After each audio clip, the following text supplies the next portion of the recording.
नमस्कार, TPV news में आप सभी का स्वागत है। आपके साथ मैं हूं कुलदीप। राज्यसभा में गृह मंत्री अमित शाह ने सांसद ओवैसी पर हुए हमले को लेकर सरकार का पक्ष रखा। इस दौरान उन्होंने असदुद्दीन ओवैसी पर हुए हमले को लेकर दुख प्रकट किया। साथ ही एआईएमआई प्रमुख ओवैसी से आग्रह किया कि वो सरकार की सुरक्षा स्वीकार कर ले ताकि सरकार की चिंता खत्म हो जाए।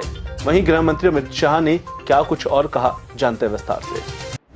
दिनांक 3 फरवरी 2022 को सायंकाल लगभग 5:20 बजे श्री असदुद्दीन ओवैसी सांसद लोकसभा किठौर मेरठ उत्तर प्रदेश के एक जनसंपर्क कार्यक्रम करने के बाद दिल्ली लौट रहे थे।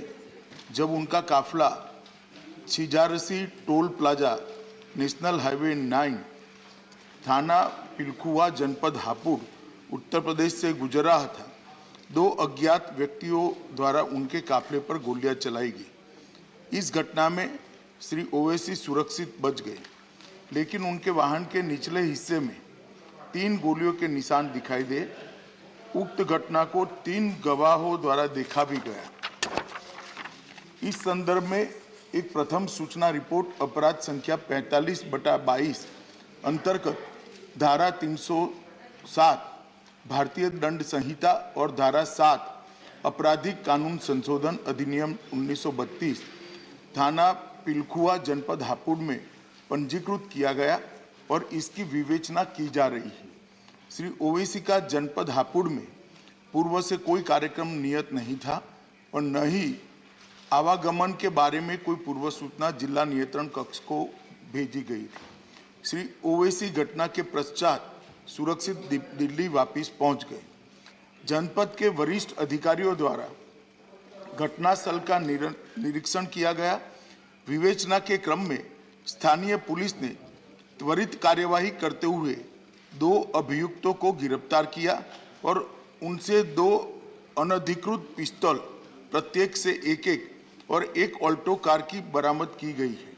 घटनास्थल और वाहन का फोरेंसिक्स टीम द्वारा सूक्ष्मता से जांच किया जा रहा है और साक्ष्य एकत्रित किए जा रहे हैं।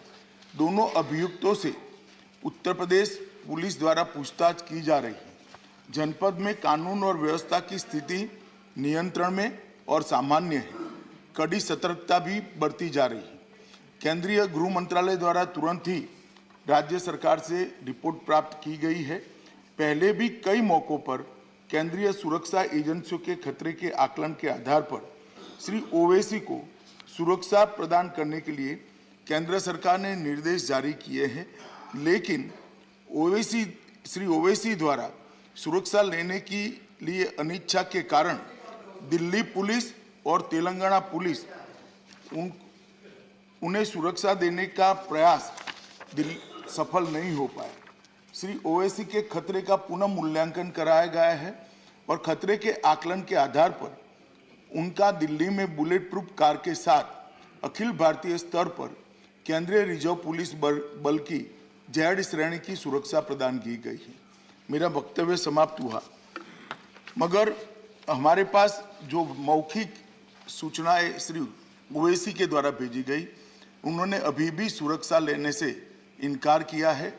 मैं सदन के माध्यम से श्री ओवैसी को विनती करना चाहूँगा कि वो तत्काल सुरक्षा ले ले और हम सबकी चिंता का समाधान करें। धन्यवाद। उत्तर प्रदेश के हापुड़ में एआईएमआईएम सांसद असदुद्दीन ओवैसी के वाहन पर फायरिंग मामले में केंद्रीय गृह मंत्री अमित शाह ने राज्यसभा में जवाब दिया। उन्होंने कहा कि हापुड़ जिले में कोई पूर्व निर्धारित कार्यक्रम नहीं था। उनके आंदोलन की कोई सूचना भी जिला नियंत्रण कक्ष को पहले से नहीं भेजी गई थी। शाह ने कहा कि 2 अज्ञात लोगों ने काफिले पर फायरिंग की थी। ओवैसी भाग्यशाली रहे कि सुरक्षित बाहर आ गए, लेकिन उनके वाहन के निचले हिस्से पर गोली की 3 निशान थे। इस घटना को 3 गवाहों ने देखा। त्वरित कार्रवाई करते हुए दोनों आरोपियों को गिरफ्तार कर लिया गया है और उनके पास से 2 अनधिकृत पिस्तौल और 1 ऑल्टो कार बरामद की है। फोरेंसिक टीम कार और घटना स्थल की सूक्ष्म जांच कर रही है। साक्ष्य जुटाने की कोशिश हो रही है। ओवैसी पर हुए हमले के तुरंत बाद केंद्रीय गृह मंत्रालय ने उनकी सुरक्षा बढ़ा दी। उन्हें जेड सुरक्षा मुहैया करवाई गई। हालांकि AIMIM प्रमुख असदुद्दीन ओवैसी ने सुरक्षा को अस्वीकार कर दिया था। ओवैसी ने कहा कि मेरे आसपास हथियारबंद लोग हो, यह मुझे पसंद नहीं। मैं एक आजाद परिंदा हूं और खुलकर जीना चाहता हूं। Bureau report, TPV news.